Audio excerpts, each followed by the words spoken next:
All right, so you're ready to build your first AI rig. You've settled on the RTX 3060, and then you hit a wall. There's an 8 gig, a 12 gig, and a TI version. It's a really common stumbling block, but hey, don't worry. We're going to clear all that confusion up right now. This whole decision really just boils down to one single thing, this core conflict. Do you go for more VRAM, which lets you work with those bigger, more complicated AI models, or do you go for pure raw speed, getting faster results on maybe some smaller tasks? That's the choice, and we're going to break it down. And you know what? Let's not even waste any time. Here's the verdict right up front. If you plan on experimenting with a bunch of different AI models or you want to generate some really high-res images, that 12 GB version is going to be your best friend.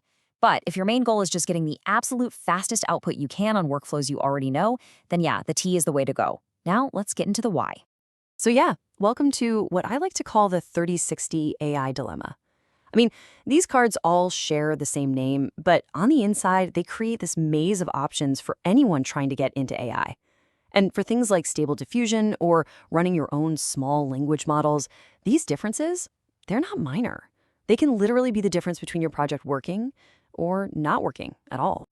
Okay, so let's really break down this choice, this memory versus muscle showdown, by looking at the key specs. Now, don't worry if you're not some hardware guru. That's totally fine. We're going to make this super, super clear and explain exactly what these numbers mean for what you want to do with AI. First up, VRAM. Honestly, the easiest way to think about this is like it's your AI's desk or its workspace.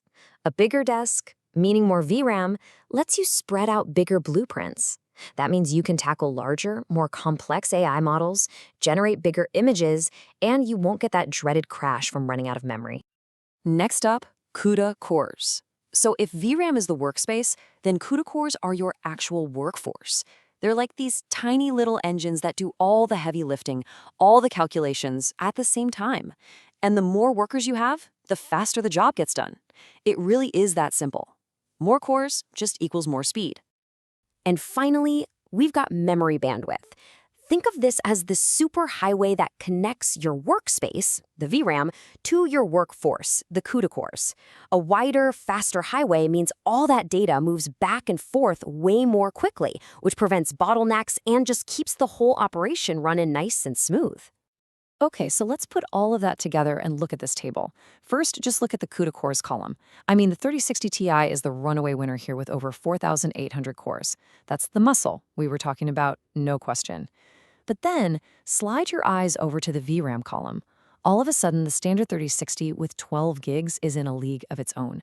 And you can see how the bandwidth scales up too, with the Ti having that massive data highway. This whole chart really just frames that 8 gig version as the budget option, kind of falling behind on both memory and speed. So, those are the numbers on paper. They look cool, right? But how does that stuff actually translate to reality when you fire up an AI program?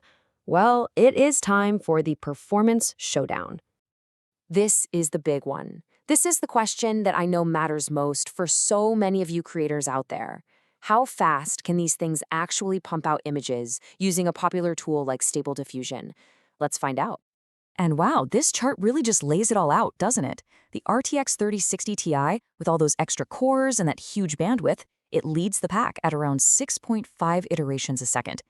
The 12 gig model, though, is holding its own at a very respectable 5 iterations per second, while the 8 gig version kinda lags behind. So yeah, the Ti is definitely the sprinter in this race. But, and this is a huge but, speed isn't the whole story. Not even close. Here's the critical point. While the Tii is a sprinter, that 8 gigs of VRAM can be a hard, unpassable wall. If a model needs more than 8 gigs to even load, well, the Tii's speed means absolutely nothing. The task will just fail, period. And hey, you don't have to take my word for it. This comment from a Reddit thread just sums it up perfectly. It's the 12 gigabytes of VRAM that makes this card so appealing for AI.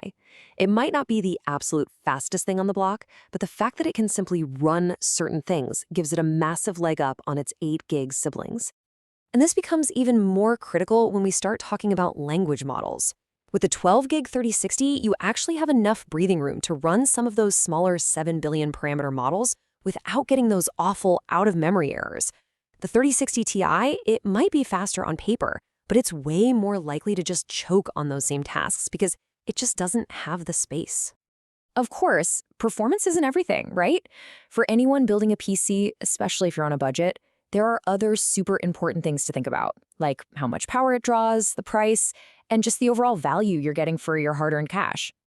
So power-wise, the standard 3060s are pretty efficient, sipping around 170 watts. The Ti needs a little more juice, about 200 watts. Now, it's not a crazy jump, but it does mean the Ti is going to run a little hotter, so that's something to keep in mind for your case and your cooling setup. So when we put it all together, what's the value verdict for someone getting into AI right now? It has to be the RTX 3060 12GB. It just hits that perfect sweet spot. It offers the best balance of VRAM capacity for the price, and that is the most important thing for anyone who wants to experiment and grow in the AI space. Okay, we've gone through the specs, we've looked at the performance, and we've talked value. Now it's time for your final verdict. Let's boil all this information down into a super simple guide to help you make the perfect choice for you. Look, it really all comes down to your main goal. It's the simple. If you want the freedom to play around with bigger models, create high-resolution art, and just experiment without constantly hitting a memory wall, the 12GB 3060 is your card, no doubt. But if your focus is pure, blistering speed on tasks you already know fit inside an 8GB limit, then the raw power of the 3060 Ti is the right call for you. At the end of the day, the hardware is just the tool, right? The real question is, what are you going to create with it?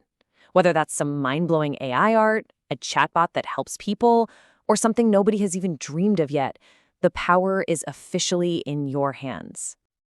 And hey, if you want to dive even deeper and compare a whole bunch of other GPUs for your AI journey, you have to check out the amazing resources over at bestgpusforai.com.